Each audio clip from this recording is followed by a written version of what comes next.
And welcome, everybody, to the 114th episode of the Fact Is Podcast. We're your host, Nate Moses. I'm Ryan Mays. And look at this brand new setup that we have, everybody. Isn't it gorgeous? Isn't it beautiful? We have an actual studio now. So we are, we finally moved and got adjusted to where now we have a brand new studio, a little bit more space, easier to bring on guests. So it's going to be something that you all can look forward to coming up in the next couple episodes. But yeah, so this is the life. This is awesome. I really appreciate this studio setup. You know, thank you, Ryan. Thank you, Stuart. We got a lot done within this past week to be able to make sure we got it all ready for everybody. And you know, we were able to knock this out pretty quick. Yeah, I mean, surprisingly so. Yeah. I didn't know that we were going to be able to knock it out as fast as we did, but here we are. So. I thought we were totally going to be a lot more late, or than what we were now. So. But yeah, this is awesome. So thank you everybody for coming in and joining us today. And can't thank you all enough. So let's talk. Ryan, how you feeling about all this? Feeling good? I feel really good, man. I think that this is pretty cool, actually, to have this space, have this, really. I think it's going to take us to the next level. I think we're going to be able to put a much better quality view out. And I think that this is. Fellas, man. I agree. Yeah. I'm happy with it. Stuart, how you feeling over there? Jamie? Feeling good, guys. Yes, sir, you are. Stuart James. Yes, you are. Stuart James. All right, well, cool. Well, let's not stagger along here. Let's jump straight into what we need to talk about for the day. So, first we're going to talk about the FBI blows open scheme in intelligence community over COVID lab leak theory, or schism is what it says. China calls for a ceasefire and peace talks between Russia and Ukraine. That's an interesting one, actually. What to look for in the February consumer price inflation numbers. Marjorie Taylor Greene calls again for a national divorce. And in East Palestine, who shows up isn't necessarily a sign of who's helping, says NPR. But yeah, for those of you who didn't know, Donald Trump did show up to East Palestine. Very smart move, considering that he's trying to be the next Republican candidate nominee for the presidential election. So very smart move on his part. I will give him that. Well, not just that. I mean, isn't that Trump country? Didn't he win that county by like 70% or something like that? Yeah, I know he won. I know he won that county. Hey, did he win Ohio overall? Yeah, he won Ohio overall. I mean, that just goes to show that he cares about his voter base. Yeah, I mean, he like ended him, up hate showing him, up. Love him, despise him. That's he's out there. It's not a bad move. Yeah, not a bad move at all, especially from a political standpoint. So, but let's jump straight into our first topic. So it's FBI blows open schism. Is that? I don't even know the definition of that word. Schism in the intelligence community over COVID lab leak theory. So the public admission that the FBI believes it is most likely the COVID-19 emerged into the human population from a Chinese lab has laid bare a schism among intelligence agencies regarding the origins of the coronavirus pandemic. Following a call by President Joe Biden for an investigation into the pandemic's origins, a growing number of members of the U.S. intelligence community have adopted the theory that the virus may have spread into the human population via a laboratory mishap. On Sunday, the Wall Street Journal reported, citing sources who had read a new classified document, that the U.S. Department of Energy had found with low confidence that the deadly virus could have emerged from a mishap at a lab in a Chinese city of Wuhan, which is interesting because you've heard so many different theories about how it could have totally came from the lab in Wuhan. Mm-hmm. However, the prevailing opinion among intelligence analysts and scientists appears to remain that COVID-19 likely spread into the human population by jumping the species barrier from livestock in a wet market. Then why don't we know what the species it jumped from is? Yeah, because at first it was like bats, right? That's what everybody was thinking. It was bats, and then it just kind of stopped. Like, I don't really, there hasn't really been a discussion about what the origin is or where it's come from besides the Wuhan lab leak theory. So on Monday, ahead of the FBI disclosure, John Kirby, the strategic communications coordinator for the National Security Council, said the intelligence community remains divided on the matter. In an interview with Fox News on Tuesday, Christopher Wray, the FBI director, said the agency has for quite some time now assessed the origins of the pandemic are most likely a potential lab incident in Wuhan. So there you go. I mean, we have misconstrued stories. We don't know what's going on. I mean, what do you believe anymore? What do you believe? Besides the fact it is. Yeesh. I mean, it's so convoluted at this point. Like, there's so many people that are just like, don't want to say that it was a lab leak, because then that all of a sudden now fingers are starting to point at like China. Gain of function research, Yep. China, all the above. I mean, so who knows? Who man? knows? Who knows at all? We will probably never know the truth behind one of the biggest scandals of the millennium. No, I doubt it.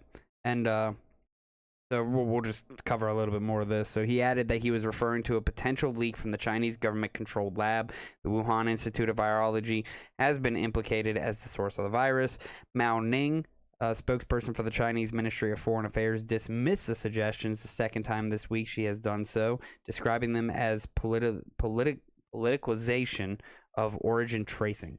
By rehashing the lab leak theory, the U.S. will not succeed in discrediting China, and instead it will only hurt its own credibility. Ray also claimed that the Chinese government had been doing its best to try to thwart and obfuscate the work of U.S. and foreign investigators to understand the origins of COVID-19, a claim Beijing has also repeatedly denied. I think it came from Pfizer. Yeah, so they could Pfizer, Moderna, Johnson & Johnson, so they can make those Make vaccines. billions. I mean, literally billions they did of make dollars. billions. It was a lot of money, and I mean they're still continuing to make money. Yeah, billions, hand over fist. Yeah, so it's pretty interesting. Dean, just real quick, wanted to say what's up. Thank you for the new setup talk there. Appreciate that. Yeah, it is gorgeous. You know, really digging this. But yeah, so I mean, as in regards to this, what the actual facts are, like what we're gonna finally decide what truthfully happened, I don't know if, like you said, we'll ever see it. But a lot of people can kind of come to the conclusion that they assume it came out of Wuhan lab. So to that, I mean, I don't know. I don't know exactly what else to say. I mean, that's kind of like the bottom line, you know.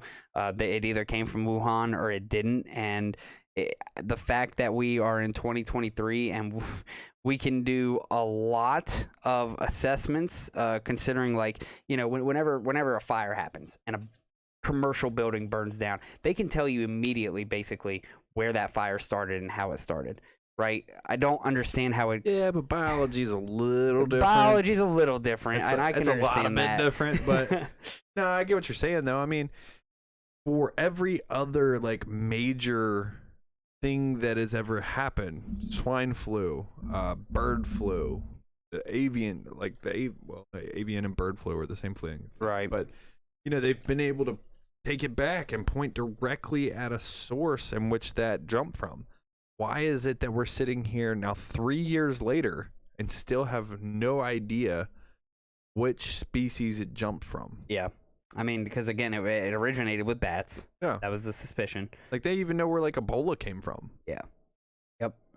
How do we not know where COVID came from? Well, and the other crazy thing is, again, you have so many people that are saying it came, that there is no way this wasn't like manufactured by man.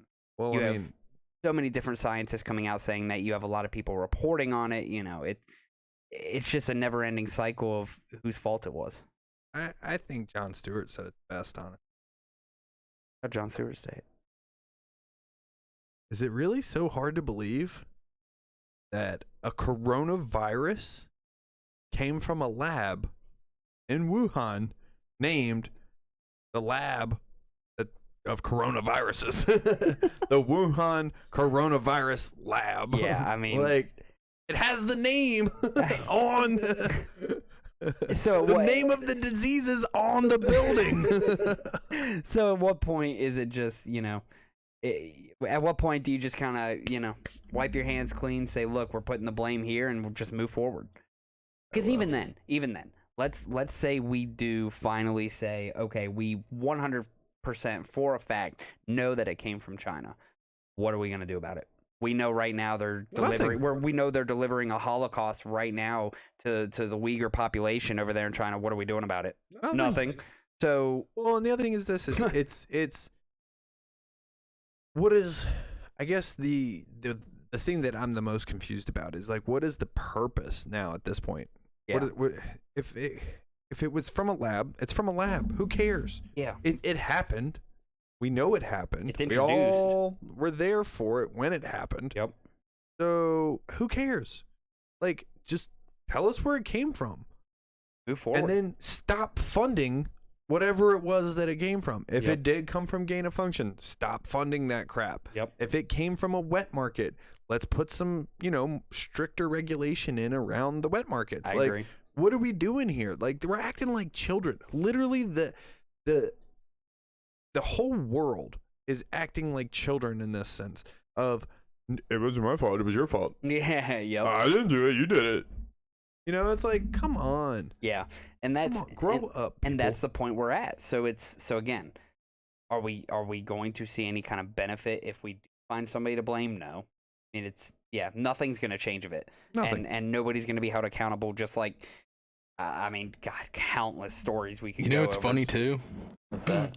Is like 2 years ago they were banning accounts on social media and Now whatnot this is for the talking leading- about it. Yeah. But now this is like mainstream news. Yeah, and it's crazy because, again, just like when coronavirus first happened, small businesses will get shut down. Whatever the government wants, they'll be able to kind of shut down or do what they want to do with it, and then large corporations stay open. But now that mainstream media is talking about it, are they going to get banned online? Or are they going to take Fox No. News or CNN and be like, whoa, y'all can no longer, proceed with your business? No, because the mainstream media is just a part of the government. It's That's right. just an arm of the government. And so now the government is just slowly trickling in this idea that, we might have been responsible for it, or Yep. China might have been responsible for it. And they're just doing it slowly so that it's not a shock when it does drop. Yep. Like, oh, yeah, we found out it is from the lab. I just- we've Shocker. thought that for the last 4 years. Yeah. I just can't believe they say, no, it didn't happen at the lab. It happened a minute down from the lab in the wet market.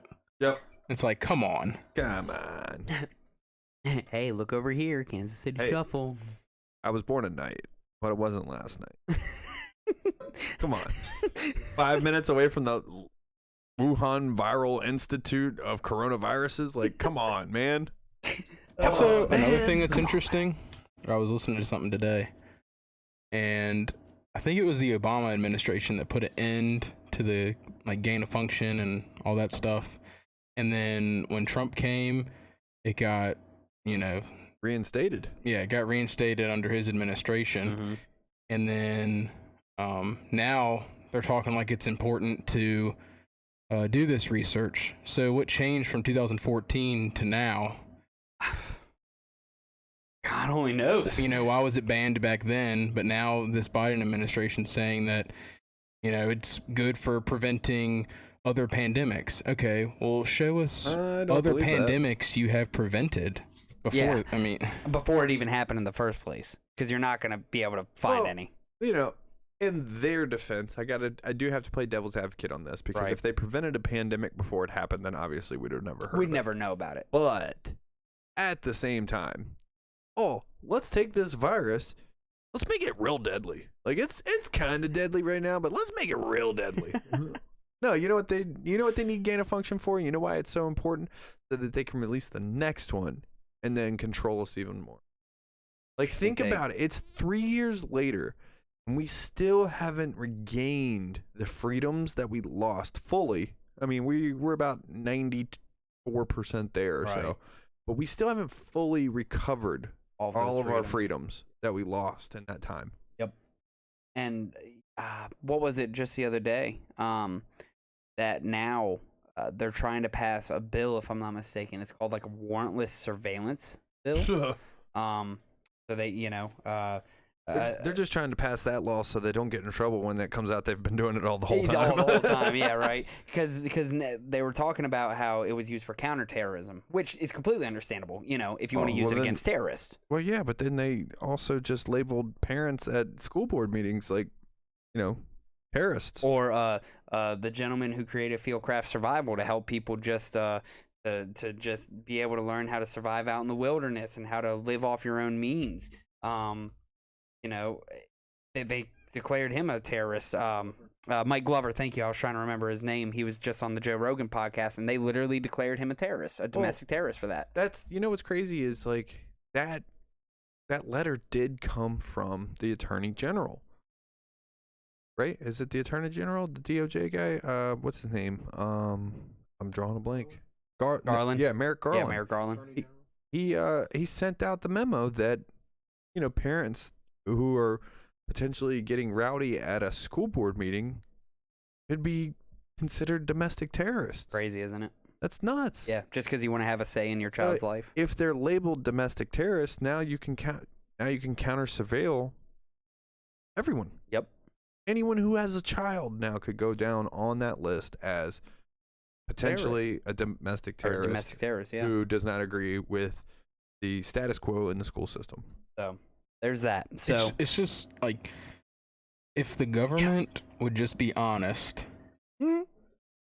I know that's funny, but if they would just be honest, all these people. Come on, we're not running a comedy show here. All these people wouldn't have to create these conspiracy theories, and then they talk about this misinformation and disinformation. If you just were upfront with the public, I mean, I understand some things are classified in secret, right? But I mean, come on, a lot of things they just run around. They don't answer the question directly. Yeah, they get pressed on things, and they just pivot and whatnot. I mean, if they would just be more honest and give people a logical answer, you wouldn't have all these. You wouldn't have this. Yeah, I agree with you 110% too. 100%. And the other thing is this: if they were, the only things that should be classified are locations of troops, the next move we're getting ready to make, and like locations of nuclear weapons. Yeah. Like those, I can't really think of much else that should be classified. Yeah, exactly. Like read only, or certain eyes only. Like I get it, military stuff. Yeah, okay. I don't want everybody knowing where my positions are, where my next move's gonna be. Makes sense. Or where my nukes are. I Right. don't want anyone knowing that, or what I'm doing in space. Okay, yeah, no, Don't worry about it. yeah, that's my business, not Space yours. race. So, Star Wars. We're We're cloning people. Anyway, but no, I really don't think what politically needs to be classified. I can't think of one. Needs to be classified. Needs to be. Yeah. Again, besides your military. I mean, UFOs. Maybe, like, if there are really aliens, I could see classifying that to fear of the public and Yeah, freaking feel out. Yeah, I get that. or like how the public is going to react. Yeah. I could see that, or like a major incoming threat, like an asteroid or something like that. Yeah. Like if it's gonna hit us, it's gonna kill us all anyway. Might as well tell us. No, why wouldn't you tell everybody? Like, Oh yeah, I guess. let them live their lives in peace, and then it's over. Yeah. You know what I mean? Hey, at least I could take a joyride in a Lamborghini before I go. No, because that's exactly what will happen. Like it'll go to all chaos, and then the asteroid misses us by like 100 feet or something, and then everybody's like sitting there looking at each other like, I just blew through my entire 401k. "Ooh, And I'm 45 years old. I just robbed that liquor store." That happens. Hey, that happens when they predict the end of the world, like 2000 and 2012? 2012. People Yeah. Yep. burn through their savings and stuff. Oh Oh, yeah. it's wild. Yeah, and then they have nothing to go off of, and it's like, oops. Yeah. So I can see certain things like that. Like Right. threat levels that are huge are the existence of aliens, nukes. But outside of that, politically, like I don't believe anything needs to be classified. Yeah. Yeah, I can agree with that. So Like even COVID. What needs to be classified about COVID? If they were active or actually trying to respond in a way that would save lives, what needs to be classified about that? Why all the secrecy? I don't know. Because if they're doing the right thing and they're being honest about it, then why the secrecy? It's a good question. I mean, why continue to Why keep? beat around the bush? Yeah. I've I heard have no something idea. where there's like a narrative now that if U.S. comes out and claims that the virus came from China, they'll just start blaming China, so the American public, will look bad on China.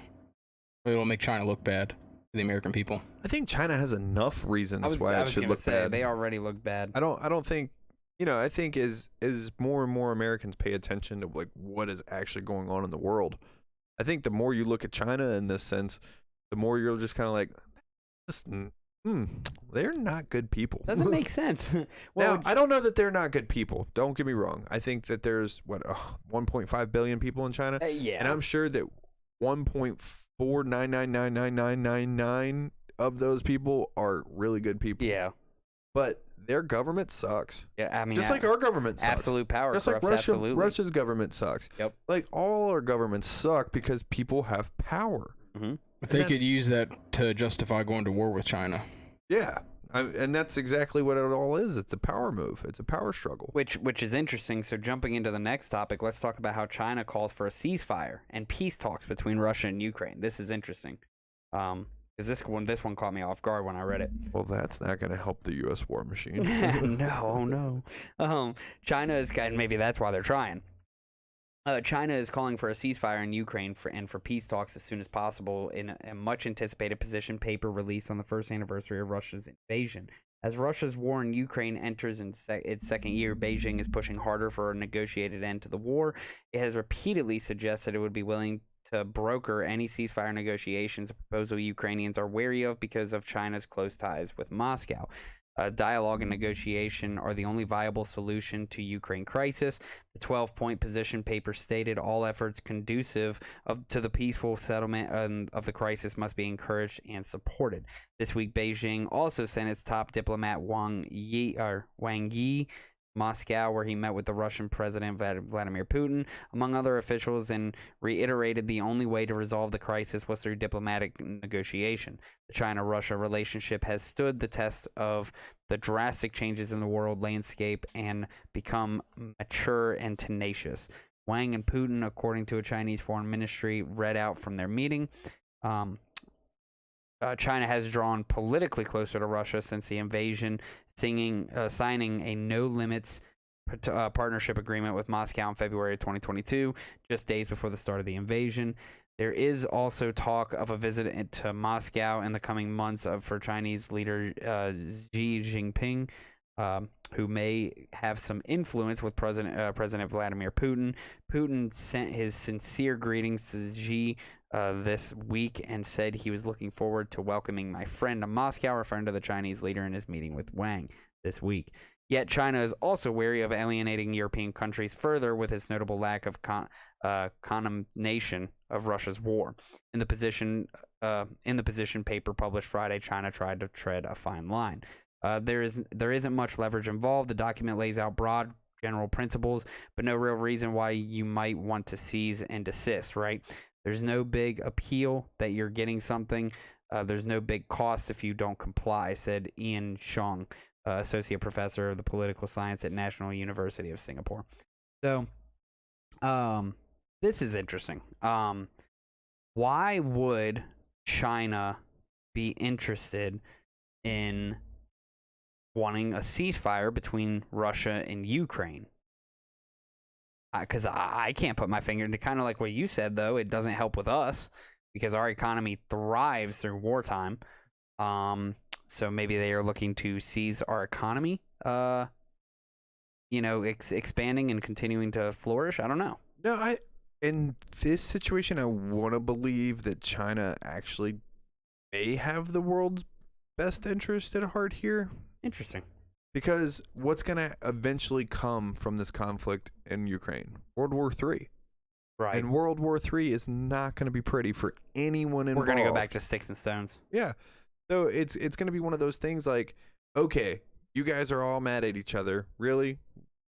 Like, slap each other in the face and let's get it over with. You know what I mean? Let's talk like put the gloves on. Grown humans. Yeah. Like, what are we doing here? Because if we keep on, then the U.S. is going to amp it up because that's what we love to do. Yep. Because it fuels our military, and anything we can do to fuel our military and flex our muscles on the rest of the world, we're going to do.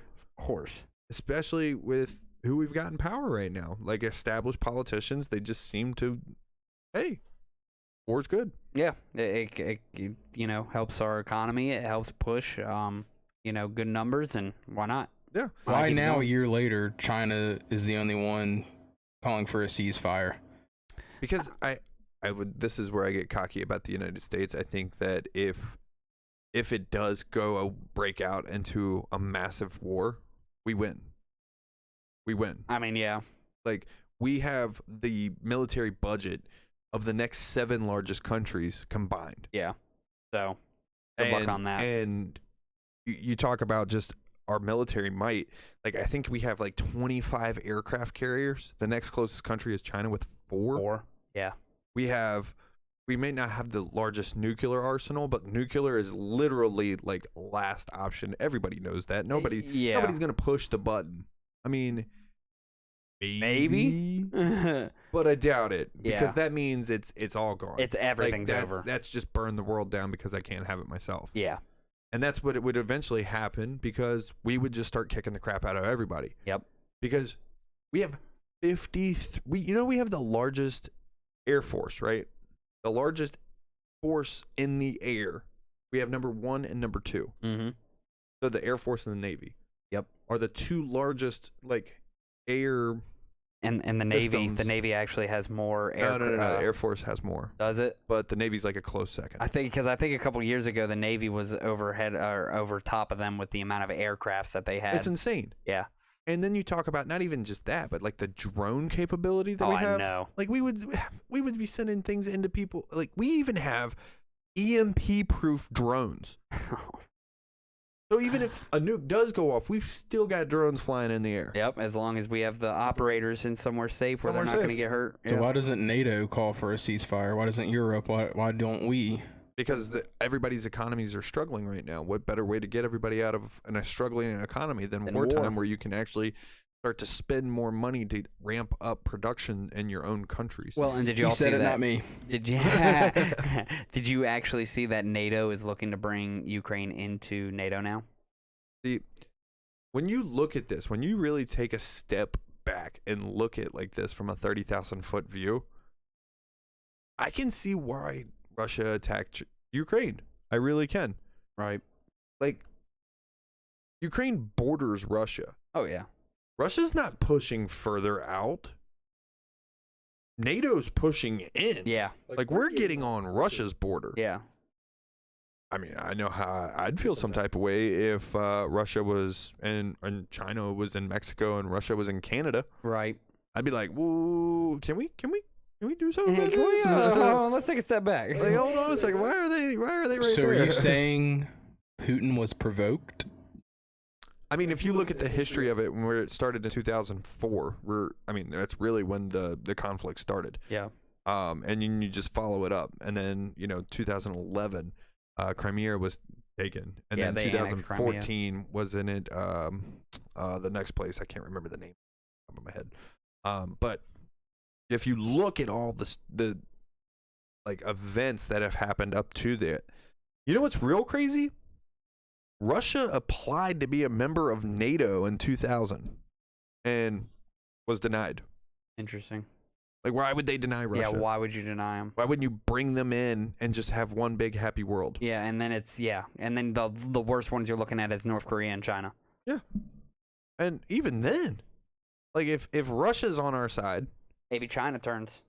I mean, maybe we could have this thing called peace. Peace, yeah. But then that doesn't drive good economies. I disagree. I disagree also, but think, like in the mind of a politician, I think what would happen is it would drive us to other economical sources, like other economical breakthroughs. It would help us towards universal expansion. Could you? Yeah. Yeah, I mean, we'd be able to trade and barter. We could trade and barter. Yeah, we could actually, we could actually have a fantastic world. Well, and see, that's the hard part though, because you have people that love power too much. Yep. And now we're starting to talk kind of like Orwellian here, but it's getting to the point where it's like, man, if we would have just made a couple of better moves back 20 years ago, what would the world look like right now? Oh, I know. Could you imagine if we could have joint training ops with Russia like we do with Britain? That'd be wild. That'd be awesome. Yeah, so going back to what Dean was saying, so back on our first topic, he talked about this is the reference to classified stuff, but what about Congress's black budget, which if nobody knows what a black budget is, it's basically a set-aside amount of money that is undisclosed for secret ops. essentially. And I don't know exactly, Dean, but yeah, it's interesting to know that they're putting a set aside a certain amount of money. And they might actually say how much it is.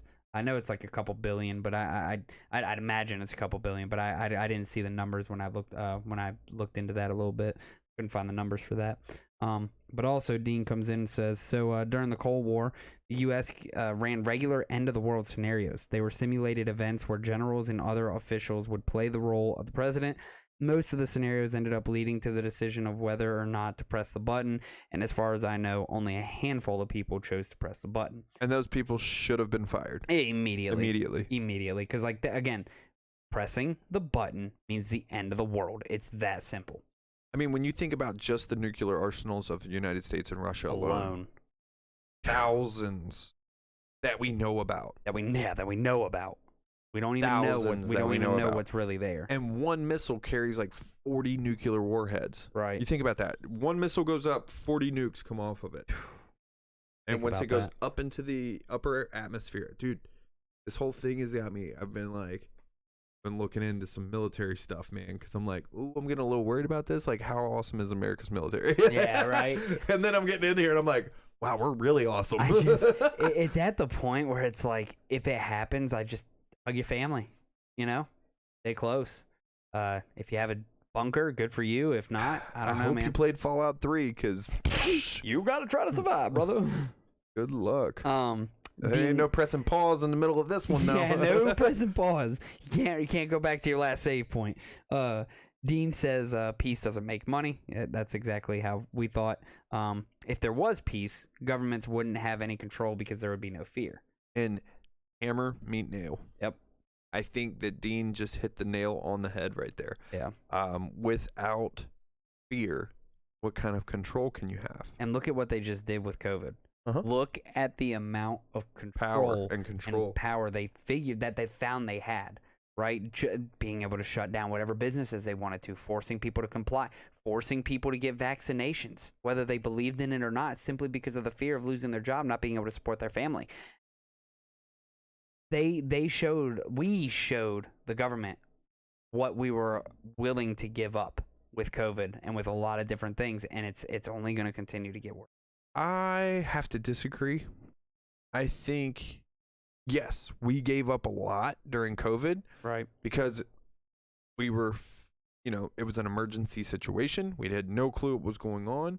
We didn't know, what was it going to happen the next day, much less a week or 2 weeks, month. Right. So we turned to the people that we had elected to make those decisions. Help us and make those decisions in that moment. Now, I don't think, unless it's like another 20, 30, 40 years down the road, I don't think that happens. Yeah. Nah, man, I know it's way too many people now who are like, I don't care. If the government tries to shut us back down, like, no. It's not happening. It's not happening. Now I will say I agree with you to an extent, because the first month, maybe even two, I get it, right? Mm-hmm. Like, we had to shut things down. We had to figure it out. You look at like Walmart, Amazon, they have the best supply chains in the world. They have the best logistics. They have, everything that they can possibly want to be able to service all the people that they needed to. Yeah. And so, like, I can understand that for maybe a month or two. But once it started getting to 3, 4, 5 months, 2 years later, and we're over here still experiencing lockdowns, restrictions to businesses, things of that nature, that's when you're like, okay, what's going on? Right? Because the first 2 months when everything was unknown, sure. Once it hit the third month and we understood that it was only mostly affecting those that were 65 or older, was obese, or had some sort of pre-existing respiratory issue, it's like, okay, so can we go back to normal now? And can we find more, favoritism towards those individuals that have those kind of effect, like that it could affect them more? But why are we sticking with the main population, which again is, I don't know the exact numbers off my head, but I wouldn't say more than 100 million people were at high risk. But then again, I don't know our population, like old and obese, and well, I mean, what, 60% of America is at least obese, so never mind, I retract my statement. Well, at least half of us needed to Yeah. sit in place. Yeah, right. Shelter. So, yeah, that, but I do see your point there. So, yeah. Well, the very other thing valid. is this, you know, it was so funny, man, because like I'm not gonna lie, I was scared at first. Oh, I yeah. was very scared at first. You know when I stopped being scared? When Fauci came on to the TV and said, "It doesn't really matter. Like, just cover your face. If I it's love a that voice. T-shirt, you could put the T-shirt over your face." And I was like, "Oh, this is bull crap. Yeah, I'm done with this. This isn't near as dangerous as they're trying to make. This is not Ebola." Right. You know what I mean? Like at that point, I was like, "No, I'm going back outside. Right. I'm doing stuff. Like, Yeah. get mad at me if you want. I'm Yeah. sorry, but I'm not shutting my life down for something that is Is that clearly not severe- as is that dangerous severe? as they're trying to make it out to be." Yep. And then he came on. He was like, "Double mask." Double And mask. I'm like, "No, I'm not doing that." That's hilarious. No, the two masks. The two mask is where it happens. Double protection. Double the protection.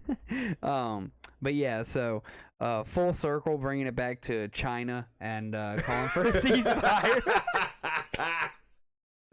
Kind of hard to do, but bringing it full circle. God bless. Interesting. It is interesting to see China wanting a ceasefire, but you know, again, How did we get back on COVID? great question. We just kind of kept going. Control. Where did we go? We went China, world peace. Peace doesn't make money. We'd figure Yep. out other economics. Fear, and then Fear, control, and what they could get what out they of get you, out of and then we were. Okay. Makes sense. I mean, see, it all connects. That's the hardest part about these podcast episodes. They It's all a small connect. world after all. Oh, I love it. All right, let's move forward. Let's go talk about what the February consumer price inflation numbers look like. Oh yeah. Beautiful. This is the stuff I stare at This every is day. the stuff. On March 14 at 8:30 a.m. Eastern, we'll learn how U.S. prices moved for the month of February. Price increases may have lessened since last summer, but there is a concern that inflation may be moving sideways at well above the Fed's 2% annual inflation goal, in part because January inflation was relatively high. That's why markets now expect the Fed to hike further in upcoming meetings, including the next interest rate decision on March 22nd. So nowcast. The Cleveland Fed produces nowcasts of inflation based on recent publicly observable price moves. They estimate the monthly inflation will come in at a similar level to January for February. If so, that's not encouraging. To be consistent with 2% annual inflation, monthly inflation would need to run at around 0.1 to 0.2%. We saw some monthly reports close to the rate in second half of 2022. However, if we see a trend of 0.5% monthly inflation, then it's clear that the Fed has more work to do, or at least will need further patience in maintaining currently high rates. So underlying trends, there will be several trends to watch in components of the report. First is food costs. They're especially important for lower income groups. Important for anybody, honestly. I mean, food costs is ridiculous right now. That's because food costs are a necessary. chickens? That's because food costs are a necessary expenditure and have been chickens, I'll give you a bar of gold. rising at over 10% annually for January. Them eggs are gold. Eggs. Uh, I don't even need a goose that lays golden eggs. I just need a goose. However, the rate of increase in food prices has been generally showing this trend may continue in February. For anybody who is not buying eggs locally, please go buy your damn eggs locally for like $3 or $4 a carton, or like a 12 pack. Like, Oh man, I gotta get them ultra white ones. right there in the store. Right there. Oh my goodness! I don't care if they're $9 a dozen. Seriously. Are they actually that high yet? I mean, they were the last time I looked. But $9? I don't buy them in store. I don't either. Yeah, so. I got an egg connect. I got a connection. I got a plug. Got For the them plug on the eggs. eggs. Housing costs or shelter, as CPI report terms, it will be crucial to monitor given the high index weight for this category. There's a lot of industry data that the house prices and rent are starting to decline since last summer, though remain up year on year given strong price growth during the first half of 2022. However, declining shelter costs have not appeared in the CPI report yet. With house prices still rising month on month, part of this is due to the statistical method uses the CPI to calculate housing expenditure. This introduces a lag of several months between the latest house prices and rental data and what the CPI report. Used cars costs have been falling dramatically at around 2% a month recently, and though this is not a major part of the index, the sharp decline in prices is helping bring inflation a little lower. Services costs, lastly, the feds will analyze the report to determine underlying service inflation. Their concern is that the high wage costs are likely to keep service prices rising without further economic weakness. CPI report isn't the only report that the Fed uses for this analysis, but continuing price rises in the services sector will be observed. So, let's talk about the state of the economy real quick and just kind of talk about inflation. I mean, obviously, we're still way up compared to what we were. I mean, not way up. I mean, we're at a 5.5. That's still. I mean, it's bad. Yeah, but I mean, it's not a 10% or 9. Yeah, or what was it? 9.2 was the highest I got, I think. Was it that high? I thought it was in the 7s. I thought it was 9.2. I could be wrong. I think it was. I don't think it ever got out of the 7s. I think it got to the high 7s at one point. I think Interesting. it was like a 7.7 at one point. What was? Maybe it did get to 9. I swear it did. I don't think so though. I stare at this stuff a lot. And it rose in February, correct? A little bit. I mean, it didn't. I mean, yes, a little, but not like. For the most part, it was flat. It didn't show any signs of declining. Right. Where we're experiencing the inflation is in the jobs. And as bad as this is all going to sound here in just a second, everybody, so please bear with me. This is not my words. This is the words of the Fed. More people need to lose their jobs so that we can pull more money out of circulation.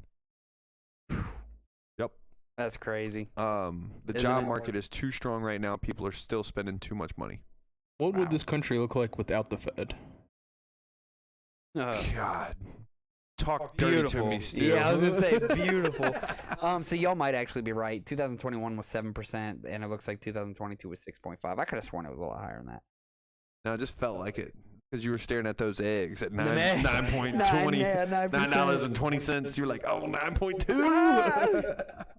Oh man, yeah, but like Dean says, buy your eggs and meat locally. I mean, it's just so much better, dude. Like seriously, I can't express enough to you all.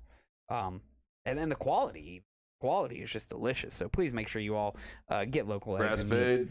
Oh, finished. Yep. But yeah, so when it comes to our economy and inflation, you know, it has been rough. Obviously, we look to make that better. We don't like that it has been a off couple of years. Of course, a lot of people use COVID to blame for that. But you know, I mean, it does suck. It Right. does. Don't get me wrong. It sucks because you're paying more money for everything, and the Fed's doing what they can to get it down to 2%. But like, I get it that they're trying to get it down, but at what point do we stop raising it? I mean, it sounds like the Fed is just going to keep doing what they're doing until the economy stops. Right. Like, until it slows down enough to where they can pull enough money out of circulation and get this to where it's at a manageable level, get us back to 2%, and then just let us slowly rebuild.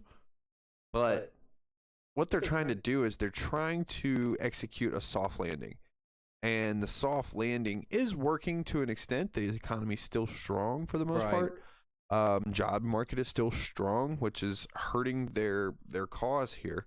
But I think, I don't know. I've got an economic forecast that I'm going to tomorrow morning, so I will be able to inform everybody a little more better. A little more better. Yeah, look A at case me. I've heard I know too. English. A case I've heard is that there's jobs, but are they good jobs? Yeah, Like, a are they job's a good job, paying right? jobs? Well, yeah, but But good paying jobs. Yeah, I mean, I guess I mean, yeah. understand that. Okay. Everybody's not a chief. Yeah. You know what I mean? Gotta have some Indians. Yeah, and that just is what it is. Not everybody's the drone ants. You know, Yeah. there's other ants that do have a very important job. And I get it. Everybody's like, oh well, I want a job that pays $50 an hour. Well, so do I. Yeah. But you know, we're not all gonna get that job. Those jobs are Unfortunately. fewer and farther between. Yeah, because The amount of help wanted signs I see, I don't think the job market is going anywhere anytime soon. because people gotta understand that trades are in high demand. So you want something that pays You want high. a good paying job? Go be a welder. Go be a plumber. Go get in construction. Get in construction. You'll work your butt off, but you'll make great money. money. Yeah, and then you look at you just look at things that are on high rise. So anything involving technology, right? Anything involving computer programming, computer or Until computer AI science takes their majors. jobs. I mean, AIs. Yeah. You want to be the next? You want to be the first trillionaire? Figure out how to recycle a lithium battery. Oh goodness. Yeah, there you go. For anybody who's watching, you heard it here first. Yeah. The first trillionaire will be the person who learns how to recycle a lithium battery with cobalt. Let's figure it out, gentlemen. Because the amount of these batteries that are being put into electric cars that are just terrible. Like, these batteries are all going to die in 10 years, and they're all going to be sitting around not doing anything but decaying. The person who can figure out how to recycle those, trillionaire. Yeah. And I do like what Dean's comment says, though, because it says cost of living keeps rising, but pay rates don't keep up, which I can't agree with. It has been proven that, let's just look at... Do y'all see like a big recession coming in the future? I mean, you're always going to have a recession, right? Like, you're always going to have gonna have rises good and and falls. bad of the economy. Yeah, I mean, it's always going to be like that, but... Well, Dean, also, the cost of living does keep rising, but the pay rates don't keep up. If the pay rates kept up with the cost of that stuff, I mean, that's not a great situation either, because then it's inflating the dollar in a different way, if that makes sense. It's devaluing the dollar bill even more. Right now, that's the delicate dance that you have to play is, okay, we can't raise everybody's income levels because then the dollar is worth less. That's what the Fed is trying to do right now is to increase the value of the dollar. So by having pay rates keep up with the inflation rate, it just at a 2% rate of inflation, yes, you can keep the pay rates along with inflation rate. But when you have inflation rate up in the 6, 7, 8% range, now you're talking about 6, 7, 8, 9, 10% increase in people's wages that devalues the dollar really, really, really quickly. Yeah. And that is the exact opposite of what the Fed is trying to do right now. So unfortunately, that is going to be the story until they can get inflation back down. I just looked up this calculator. It's called livingwage.mit.edu, and you can look it up by county. So, for example, I looked up ours, which was Rockingham County, and this was back in 2019, National that's way Conference of outdated State then, Leg- 4 years ago. a couple years ago. That's But pre-COVID. this is interesting because I would even disagree with back in 2019. It's saying that for your typical expenses, for one adult, and let's say 2 adults with one working, and if you have one child, you need a required annual income before taxes of $68,712. Not a chance. I believe it. What? Yeah. 2 adults and a child back in even in 2019. I believe that. I don't know. You're not That's going to own your own interesting. house. You're going to be debt leveraged. Well, it says about $9,000 in food, 0 in child care because you have the other individual staying home to take care of the child. About $10,000 in medical, about $12,000 in housing, $12,000 in transportation, $7,000 in civic, whatever that means. Civic duty? Just says Taxes, civic. maybe? Maybe. Other is 8755. Required annual income after taxes 58,370. Annual taxes of 10,000. Okay, let's be real though. Anybody who's making above like No, it's 60 tiered. grand. It's tiered. Yeah, but you're at like 28% of your paycheck, No. right? No. You're factoring in everything. So the tax rate is up to 75%. You're taxed at a 12% rate, or up to 75 grand. You're taxed at a 12% rate, I believe. So I think you would have to look at. I mean, obviously look at the tax charts, but I'm pretty sure it's like 10% or 0 is the starting percentage. Then it jumps to 10%, and then it's like 12% for the the median Right. income earners. Then after 75 it goes up to like 22%, and then it's 24, and then it gets all the way up into 35 when you get up into like the top 1%. Top 1%. Interesting. And that's just federal. Now state income tax and all that stuff is like I think state goes from like 5 to 10% based on your income. Right. And I also agree with what Dean said. He said it also depends on the life you want to live, right? Yeah. Like you got to live within your means, which is completely understandable as well. Absolutely. Yep. If you're not living within your means, then sorry, but you gonna die broke. Yeah. And Got to you're live gonna within your live means. broke. Yeah. You know, it's interesting sometimes, like when I was younger, one of the things my dad would do is like we'd be driving down the road and I'd be like, dang, like look at that car or whatever, you know, blah, blah, blah. And, you know, I was like, how can people always afford all this? And he says they can't. He's No. like, they're just living outside of their means. Yep, they go You and know? get that leverage. Yep. And they don't understand. Which I can only say so much. Like I got a car payment. You know what I mean? Like Yeah. I got a mortgage payment. But you also, I would say, live within your means. Yeah. Yeah, because I mean, my of- car payment and my mortgage payment are very, very comfortable. Yeah, and your income to debt ratio is very comfortable. Oh yeah, my Yeah. income to debt ratio is awesome. Exactly. But it's, I mean, should I have those debts? Probably not. You don't. I mean, no, But at the same time, I don't know. There's something about it for me because I only keep a car and I'm always like, I'm going to keep this one for a long time. Right. Long time. can't do it. 3 years goes by and I'm like, new car. But I need to start leasing, to be Right. honest with you. But I just, man, a car is a depreciating asset. It is. And why would I want to drop 20 grand on something that's going to be worth 10 grand by the time I take it and turn it around? Well, I mean, it When I can depends. spend 10 grand on the car in the next 3 years, Right. and then I don't deal with any of the depreciation. It's interesting though because looking at like how used cars appreciated so Yeah, much. but that was for the 2 years. Come on, man. Yeah, Come right, on. right. That ain't not gonna not keep happening. not overall, but it was Yeah. still interesting. I was like, damn, I bought this car for $9 grand. I could sell it for 12. Okay. Yeah, and you would have been dumb not to. Yeah, right. I mean, really, truthfully, if you in the last 2 years sold your used car for more than you bought it for, bravo. You Yeah. just made money on a car transaction. That's happened like maybe twice in history. History, yeah, exactly. So that was pretty interesting. I to mean, see. outside of like the rare collector cars, your Right, regular right. everyday, a Honda Civic is not going to appraise for more than you bought it for Not at ever all. again in history. in history. Like it's just not. So if you did take advantage of that, like kudos to you. Then comes Even if I put a loud muffler on it? Well, if you put the loud muffler on it with the, the Walmart rims that spin, you might get more. You might. might. Oh, that's funny. All right. Oh, dude.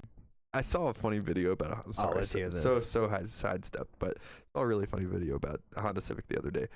This guy was like at a car, like a street race, and he was like revving his Honda Civic, and this guy runs up behind it and starts acting like he's pulling the lawnmower like cord, and it was like ding ding ding ding ding ding ding ding. I was like, oh my god. Nothing against the Honda Civic. No, they're great vehicles. They are great vehicles. They're a great commuter car. They're reliable as all get out. It's a great brand. It's just funny. Oh, it's hilarious because Because- it's not. I mean, it's Fast and Furious like destroyed a whole generation. Yeah, it destroyed the But whole Honda family. Civic. All right, Vin Diesel. So let's move on. Let's talk about. Let's get out of the. Let's get out of the state of the economy and talk gosh. about Marjorie Taylor Greene. No, I don't want to. I don't want to either, but No, I don't want to. I liked her, and then now I really don't. yeah, I've started to really not like her myself. She's a separatist, man. So she's calling again for a national divorce. Representative Marjorie Taylor Greene resurrected her calls for a national divorce on Monday, arguing the Republicans and Democrats states need to be separated and the federal government needed to shrink. Although it is I agree with unclear the what third prompted point. the thought. I mean, yeah, federal government shrinking, sure. But separate your states from left to right? Are we going back to a Civil War era or what? That's what she's calling for. We need a national divorce. We need to separate by red states and blue states and shrink the federal government. This is the dumbest thing I've ever heard. Yeah. In this instance, I don't want to give her airtime. Right. So, like, it's one of those things where, yes, she called for this stupid stuff. Yes, it's stupid. The reason that we're bringing it to your attention is so that you can look at it and say, oh, that's pretty stupid. This woman's not very smart. Yes. Yeah. Outside of that, like, don't put a grain of salt, like, against what she's saying right now, because that is so dumb. Yeah. Does she not understand how vulnerable that leaves us to the rest of the world? Oh, I know. Does she not understand what that would do to our economy? Does she not understand what that would do to your everyday working person? Well, just the kind of setbacks that it would be in general for society. Everywhere. I mean, yeah. Like, oh my gosh, no. Yeah, that so- woman just needs, like, just stop. Please just stop. I'm gonna finish. It's a very small article, thank Yes. God, because I don't want to spend much time on this either. So Greene said on Twitter on Monday, from the sick and disgusting woke culture issues shoved down our throats, the Democrats, treacherous, I think is what that is. America last policies, we are done.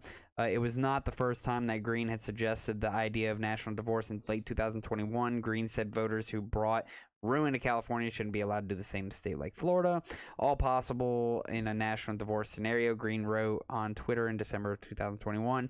After Democrat voters and big donors ruin a state like California, you would think it'd be wise to stop them from doing it to another great state like Florida. Brainwashed people moved from California and New York, really needing a cooling off period. Greene's renewed call for a national split came after she spent the morning criticizing President Joe Biden for his unannounced trip to Ukraine, arguing the president is ignoring domestic responsibilities to make his international visit. Biden didn't go to East Palestine, Ohio on President's Day. Greene said on Twitter he went to Ukraine, non-NATO nation whose leader is an actor and is apparently now commanding our United States military to world war. We must impeach this America last fool before it's too late. In a podcast episode featuring Greene with the far-right political strategist Steve Bannon, in October of 2021, Bannon pushed back against the idea of national divorce. It is something that I had adamantly, obviously opposed to, vehemently. Bannon said on the podcast, according to Insider, and I don't even like some of these commentators starting to talk about it for the simple reason we control 2/3 of the country. So that was the dumbest thing I think I've ever heard in my life. I would never imagine this country trying to split because of red versus blue. I mean, that's just ridiculous. I got a better idea. Why don't we introduce a viable third party? Yeah, no joke. So too, when you break it down, how would you break it by states? Because like you have red states, but then like the cities are blue, Right. and then even Marjorie Taylor Greene's state is like purple, like it's not blue or red. Yeah, so are we going to start splitting by counties now? Yeah. You know, are we going to It's take so like stupid. for example, like I said, I don't locally- even want to talk about it. Yeah, I mean it's crazy. I'm sorry. No, I get it. I It's normally stupid. am all about like jumping in, but I feel like us even having the discussion about it gives breath to it. Yeah, bringing it to life, and it Yeah. shouldn't. And I don't even like, because it's so dumb. Yeah. It's so dumb. There's literally no advantages from doing it. I can't think That of is- one pro. That is literally, it's why do people act like children? Like, I've got kids, so I always refer back to like, oh, how would a child act about this? This is how they a would child do would it. act about Yeah. it. You guys You go over guys- there, we'll go over You're here. you're not fair. We're going over here. Come Yeah, on, it's almost like she Tommy. doesn't get her way, so like that's the result. Yep. Yeah, learn how to work with somebody. Maybe stop being so I don't know, But these people are in our Bullheaded. Congress, so I in mean, Congress. Yeah. Maybe learn how to, negotiate with somebody. Like, Oh, it makes me mad. I know. Oh, I it makes me hear ya. mad. It really does. Like because I'm somebody I can get along with anybody. Right. I don't care what your political affiliation is. I can get along with you. Right. Why can other people not do that? And I completely understand. Everybody's different. Everybody has different personalities and things like that. But like, I have never met someone that I couldn't get along with. Well, we'll say what Dean said and we'll move on because this is absolutely hilarious. I have an idea. Blue states go to the north and red states go to the south, and we can draw an imaginary line separating them. I'm pretty sure that's never been done before. Ooh, we should name that line. Hold on, what would be a really cool name? Like something, I don't know, Mason Dixon. Yeah. 2 first names. Let's go. Let's go. 2 first names. That's Kind of like Ricky Bobby. Yeah. Ricky Bobby. Oh man. Yeah, I don't even want to talk about it anymore. I'm cool with moving on. So Marjorie Taylor Greene, you heard it here Actually, first. I did see that, Dean. Dean just popped on and said, "Hey, for real, have y'all seen like where like 15 counties in Oregon want to break away and join Idaho?" I did see that, That's interesting. and don't know that I disagree with that.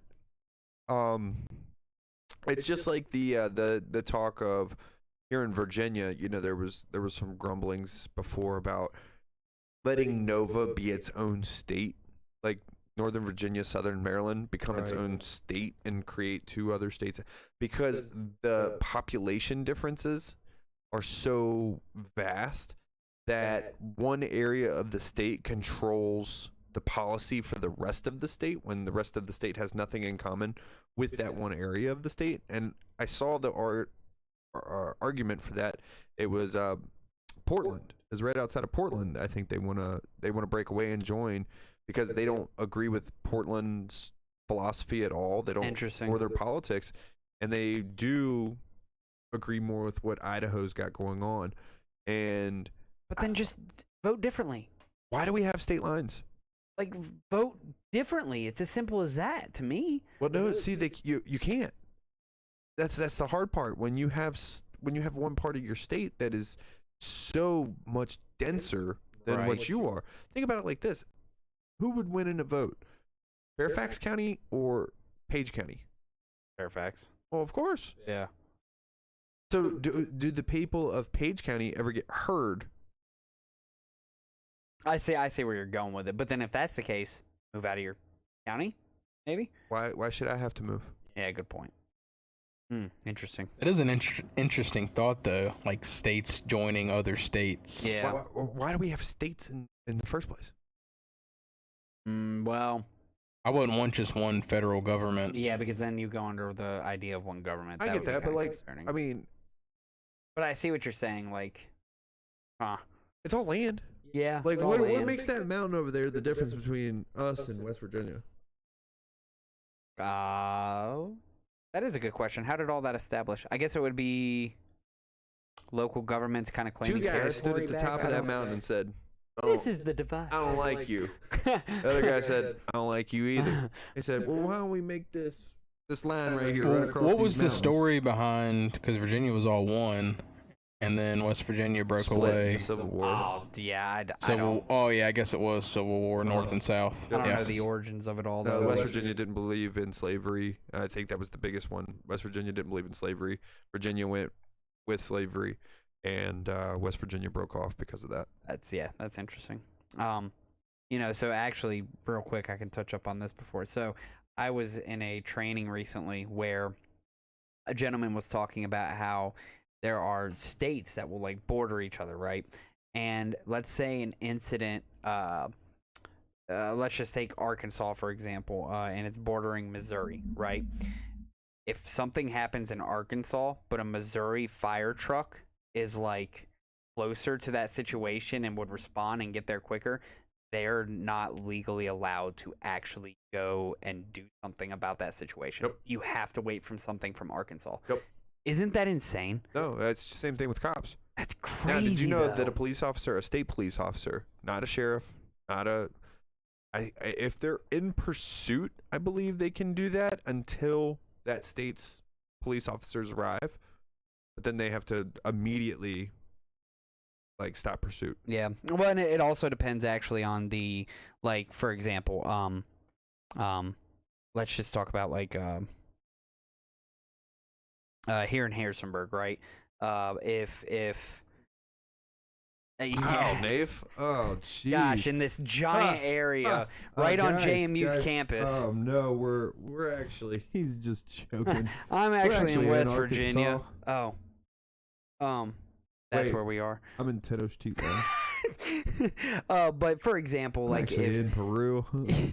if the county and like the city wanted to work with each other and they give that permission, you're actually allowed to continue that pursuit, but it has to be like a basic understanding. And most of the time, if I'm not mistaken, they're sitting there communicating as they're pursuing the person in the first place. So it's like, hey, y'all pick this up. Jump over to Channel 5 Niner. Yeah, exactly. Hey boys, we got one coming in real fast. Yeah, let's Oh, make sure need we y'all get pick 'em this up. on, bitch. But yeah, so it's interesting to see how that works though, because for me it'd be like, I don't care. We're all American citizens. Get your ass over to that fire, respond, and help those people. Yeah, you would That think. you know, that's like logic to me. But because of jurisdictions, Lawsuits, baby. Yep, crap like that. Wasn't there a bunch of And talk it's a about mutual aid agreement between jurisdictions. about That's what I Texas seceding like a while ago? thought. Texas is always Yeah, threatening that to was a while secede. ago. Florida's That's just gonna, like, we're just going to become our own country.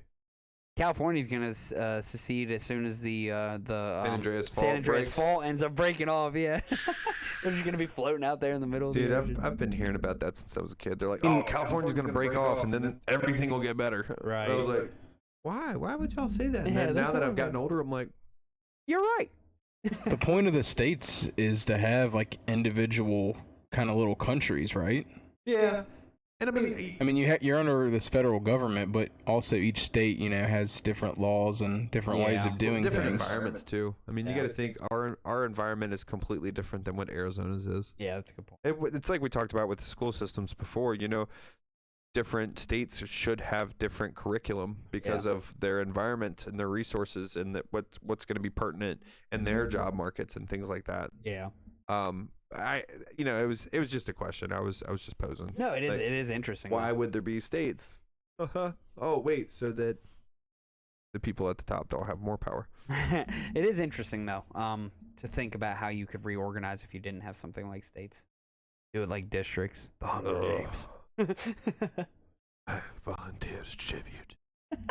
All right, let's finish this up and move on to the last topic and so wrap you this wrapping up. us up, or Yeah. we got one more? We got one more, and it's Uno just about más. East Palestine. So in East Palestine, who shows Water up boils. isn't necessarily a sign of who's helping. So, make sure your water's boiling. There have been 2 train wrecks in East Palestine, Ohio. One substantive, a train derailment and subsequent chemical burn off that has potentially jeopardized the health and understandably angered residents of the town. The other political, as President Biden took what was by all accounts a daring trip to Ukraine as Russia's war on the country was heading toward its 1-year anniversary. Republicans were criticizing Biden for going there instead of East Palestine. Seeking a political opportunity, former President Donald Trump and a cadre, C-A-D-R-E, I don't know what that is, of other conservatives descended on the small town of fewer than 5,000 residents. Trump handed out campaign hats, Trump-branded water, and Trump-branded insults of the Biden administration. Then, under political pressure, Transportation Secretary Pete Buttigieg, such a weird name, made his way there too, met with the local leaders, and offered his own rejoinders for the former president. But while political leaders are mired in short-term policies, people in the town are concerned about the long-term effects of the air they breathe and the water they drink. A former president trying to look like the current one. So Trump accused Biden of a lack of care for a community of people Trump contends he wouldn't forget. You are not forgotten, Trump said. We stand with you. We pray with you. We will stand with you and fight to help to ensure the accountability you deserve. East Palestine is a county that voted overwhelmingly for Trump in 2020 presidential election, and conservatives have held up the community as something of an example of the kinds of people political parties value. The community has shown tough and resilient heart of America, Trump said, and that's what it is. This is really America right here. We're standing in America. I mean, obviously.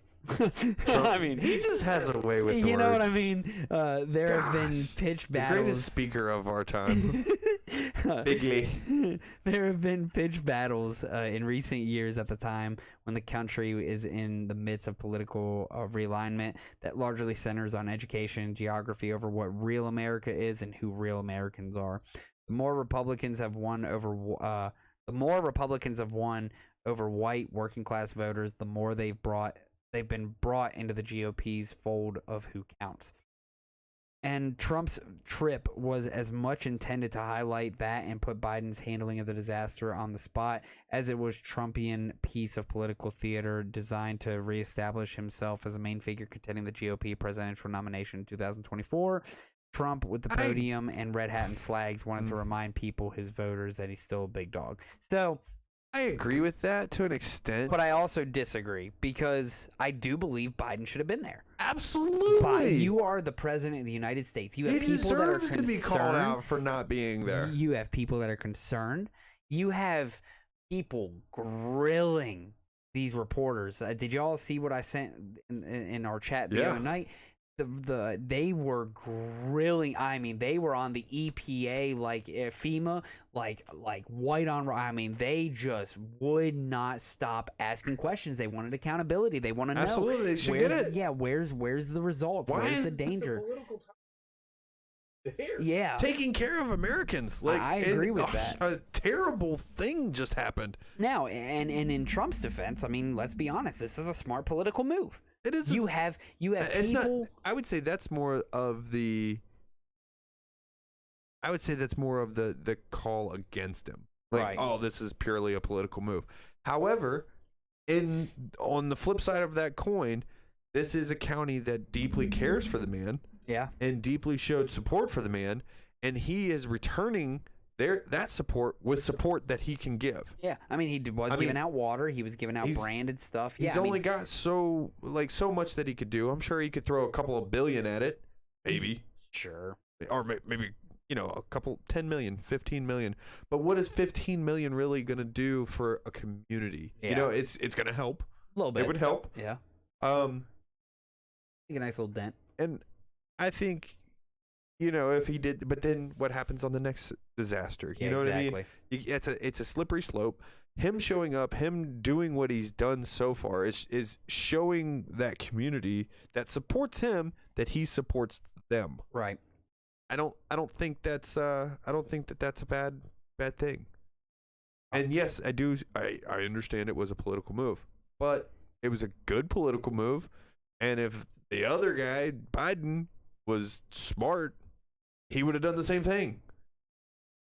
Yeah. I mean, yeah, I mean, I agree with that though. Like, I think it was a very smart political move. I think it was something that he definitely, I mean, it was a smart play, especially since he's trying to be the upfront runner for the Republicans. So we're gonna finish this article out real quick.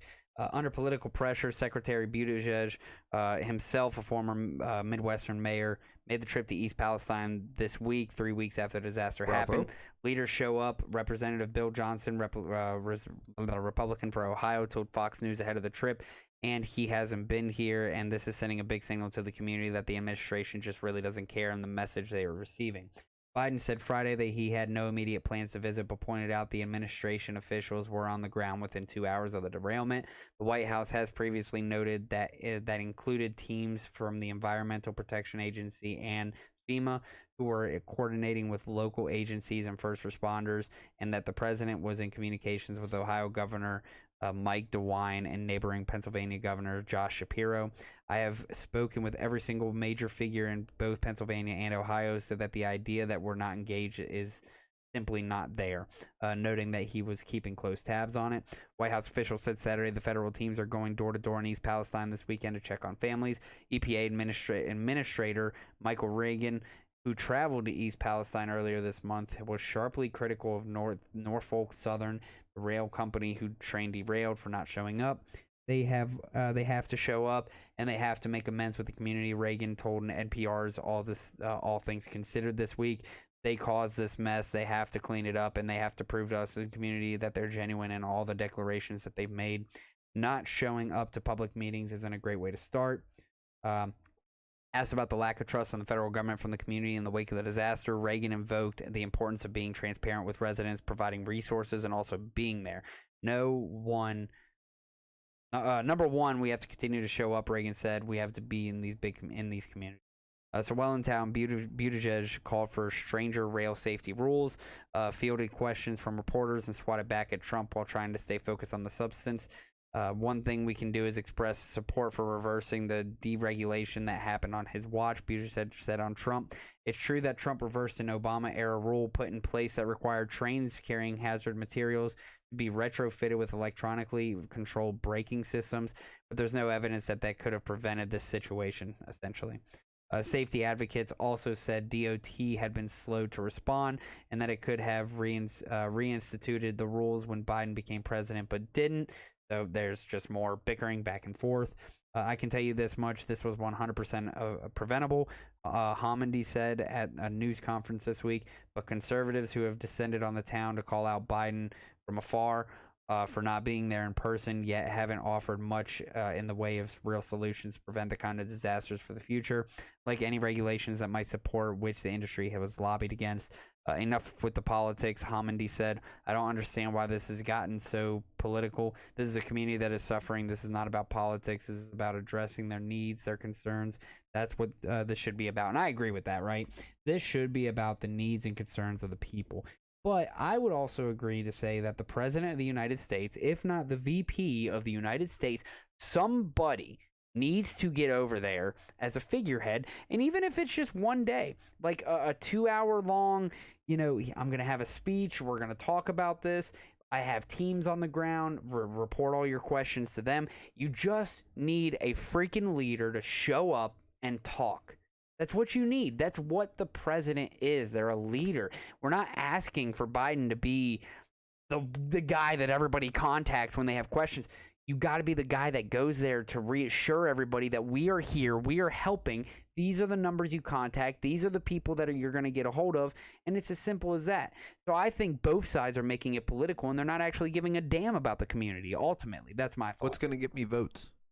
Yeah, that's all it is. What's going to get me votes? But in my opinion, what's going to get you votes is showing up, doing exactly what I said. And the other thing is this: going back to the Trump thing. He doesn't have those agencies that he can deploy. Right. So he's doing what he can. Not anymore as president. Yeah, he can't. So I get that Biden said, and the other thing is I thought about this while you read the article. Joe Biden not going there because of contaminants in the atmosphere or whatnot from the chloride. I'll be 100% honest. I don't whatever remember chemical all that. it was. Yeah. I know it was I know it was a poisonous toxin. Right. That's not actually a terrible thing in my opinion. Like, I know I'm kind of speaking out of both sides of my mouth here, but the dude's old. He is older. He's kind of fragile looking. Well, the oldest president we've ever. And you just take the president of the United States and put him in an environment that is filled with a poisonous gas. Right. I don't know that that's the greatest idea of all time. So he goes to the town over, or into a radius that the EPA and the FEMA has established considers that's safe. Yeah. But the other thing is I don't think Trump's going to go in there unless it was safe either. That's the other good point. So if it's safe enough for Trump to go in and it's safe enough for Pete Buttigieg to go in, it should be safe enough for Biden to go in. Right. And I mean, I'll sit here and say completely this. talking out of both sides of my mouth right now. But like, did Trump visit? Vinyl chloride. That's what it was. Thanks, Dean. Did Trump visit every situation that happened here in the U.S. when he was president? Probably not. Is Biden going to? No. Is the future presidents? No. But here's the craziest part about that. The most powerful individual in the entire world can't take an 8-hour drive, or much less probably a 2-hour flight, not even, to get over there. Air Force One. You have every bit of resource available to you to just go show up for an hour. He was in Ukraine where a war is going on. So don't talk to me about safety. Yeah. Yeah, that's a good point. Instead, he went to Ukraine. That's a good point. Hey, I mean, in his defense, Ukraine is a much more valuable investment at the moment. Yeah. Okay, I'll give you that. $100 billion he's invested in Ukraine. So Yeah. gotta make sure, we gotta We're get some getting our ROI money's on worth. that $100 billion there, you know what I mean? Well, I've also heard things like there are Trump voters in that town, so he just doesn't care. And he's not going to win their vote. So Well, like I said, yeah, but Trump I- won 70% of that county's vote. Yeah. I mean, he won a lot of that county's vote. So he's like, they're Trumpers. We'll see how this makes their America great again. but you can't let Trump beat you to that. Like, you can't let him If you beat you wanna to win that that county town. back. But again, that is the political game that they're playing that I just refuse to even care or talk about. That's what I hate, because again, it's not about the politicalization. It's about being there for the people of the United States, and it's as simple as that. Yeah, it's Yeah. that the there last for the people of sentence on that article says it all. Stop with the politics. Stop with the People are in politics. need. Let's come together. Yep, and let's figure it out. come together right now. Gentlemen, I'm ready to wrap it up. But also too, it makes me think of SpongeBob because it took people 3 weeks to get out there. So I think 3 of weeks 3 later. weeks later. Weeks later. Hey, there's Pete Buttigieg. Welcome. Well, again, final chloride's in the air. Probably wanted to make sure it was safe. I get that. I would. I'm okay with no representatives of our government who are in power going into a place where breathing the air might kill you. Yeah. But Pete Buttigieg and Biden, they weren't even like addressing it in the media or. Oh no, I'm not saying now that they shouldn't be going in there and doing those things. I'm just saying when it first happened, like, okay, stay a ways away from it until we know what's going on. I know, but And I'm then saying as when soon it as we first find out, happened, get in there. they didn't say anything about it. Well, yeah, I mean, because everybody wants to go to Twitter or to social medias. They don't want to actually stand up on a podium anymore and say, "Hey, look, we understand that this is scary. We've again, even if you don't go to the state, if you just say, we've designated FEMA, this is the person who's going to be in charge. If you have any questions, please get with them directly. If you need to call a number, call this number, right? Where is that stuff? I mean, yes, they're finally doing it, but like they should have done that day one. You're the federal government. You should have every plan ready to roll out. You should get with East Palestine That's immediately. giving them a lot of credit, Nave. Yeah, I know. It's giving That them a is lot giving of- them a lot of credit. They're more worried about how they're going to make money, Yeah. not necessarily how they're going to help the people of America. And with that, we are going to end this episode. And with that, I end my turn. Hey, I just have a fact. Yeah, go ahead. I like it. The U.S. averages more than 1,700 train derailments a year. How many? 1,700. 1700. Wow. A lot You more know- than I thought. Statistically speaking, though, that is still way safer than driving a car. Crazier. Wow. That's Like- why I drive truck. That's not even his.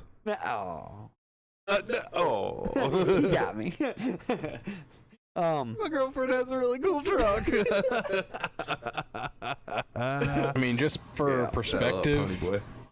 accident/incidents. I mean, that could be a lot of things. Right. 2021 was 9,251.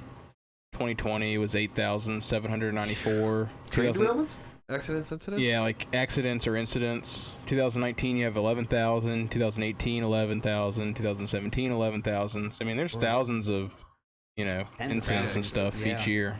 That's It's crazy. still so much safer than being on a highway. And if you haven't heard about the one in Greece, go look that up. Yeah. Because that just happened, and that's a big one. Huh. Killed a lot of people. I wonder what the accident rate around like the maglev trains and stuff are. I wonder if they're safer. In like China Like in Japan. or Japan, I mean. Yeah. That is an interesting question. And I think Germany has a cool maglev train now too. I don't know. We'll see. Anyway, Nave, Yeah, let's get it out of here. let's sign off. It was a fun episode, but it is getting kind Has of late. been fun. We did end up starting a bit late as well, and I got to be up at like 4:30. So, Yeah, I gotta be in a town. I've gotta be in Scottsdale, Arizona tomorrow at 7 a.m. for an economic forecast. Let me see that plane ticket.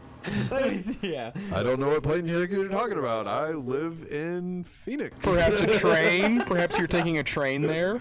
I live in Careful, it doesn't derail. Yeah. No, I'm not taking a train. That was too far, Nafe. Too far. Come on, man. I know. I always take it too far. Thank you, everybody, for joining us. Dean, thank you so much for joining us as well and participating for the 114th episode, where Come on, man. we are in our brand new setup. Beautiful flag, beautiful backdrops, Beautiful co-host. beautiful co-host, beautiful Jamie. co-host. Beautiful Jamie Stew. Love this. But yes, it's been a fantastic episode. We covered a lot of information, and of course, we weren't here last week, so luckily it wasn't too crazy last week. But definitely still stuff to keep up with. So Oh, don't worry, gentlemen. We will be coming.